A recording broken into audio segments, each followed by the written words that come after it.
অন্তর্বর্তীকালীন সরকারের শপথ অনুষ্ঠান আগামীকাল বৃহস্পতিবার রাত ৮টায় হতে পারে বলে জানিয়েছে সেনাবাহিনীর প্রধান জেনারেল ওয়াকারুজ্জামান। আজ বুধবার সেনা সদরে আয়োজিত এক সংবাদ সম্মেলনে এ তথ্য জানান সেনাপ্রধান।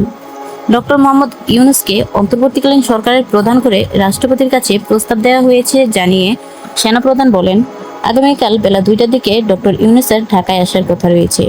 বিমানবন্দরে তাকে রিসিভ করতে যাবেন সেনাপ্রধান। অন্তর্বর্তীকালীন সরকারের শপথ নেওয়ার সময় জানতে চাওয়া হলে সেনাপ্রধান বলেন, আগামীকাল রাত ৮টার দিকে শপথ হতে পারে।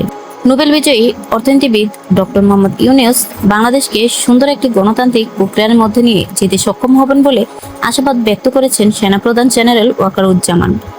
আজ বুধবার বিকেলে সেনা সদরের আয়োজিত এক সংবাদ ব্রিফিংয়ে তিনি এই আশাবাদ ব্যক্ত করেন। সেনাপ্রধান বলেন, কিছুক্ষণ আগে আমার ডক্টর ইউনূসের সঙ্গে কথা হয়েছে।